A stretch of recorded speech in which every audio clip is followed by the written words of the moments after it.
ser profeta. Fala, profeta! Exatamente.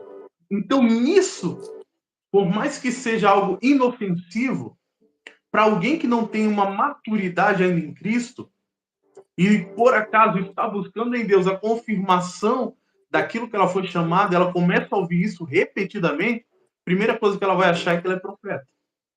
Mas quando a gente começa a perceber nas Escrituras, a gente começa a entender que quem chamou os homens para o ministério foi o próprio Senhor Jesus.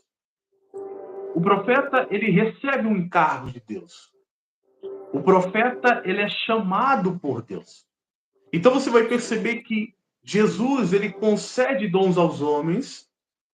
E 1 Coríntios, capítulo de número 12, a Bíblia vai dizer, são todos por acaso apóstolos, profetas, evangelistas, pastores, mestres? A resposta é não. Então, o que a gente precisa compreender? Que um profeta, ele carrega as suas características.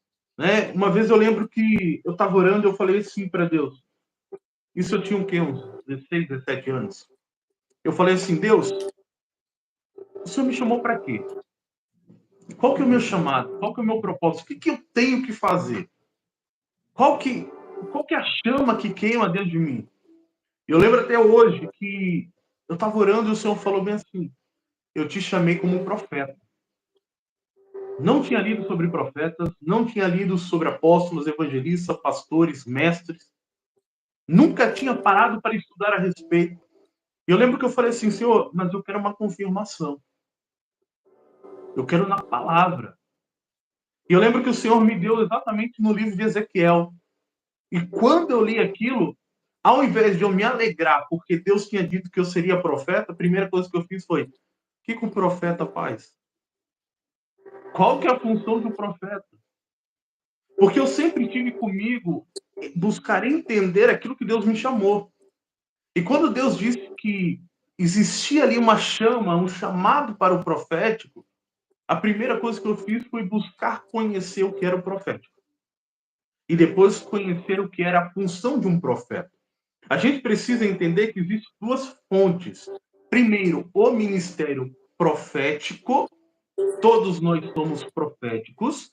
E existe o ofício, o dom, o ministério do profeta. São coisas distintas.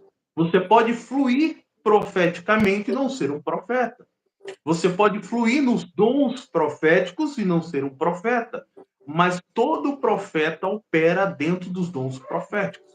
Quando a gente vai pegar os níveis do ministério profético, a gente consegue caracterizar ele em 4 níveis. Primeiro, olha só como é que é a fase de amadurecimento de um profeta. Porque hoje a gente recebe uma palavra, olha, Deus está te chamando como um profeta. No outro dia a pessoa está lá no status, profeta das nações.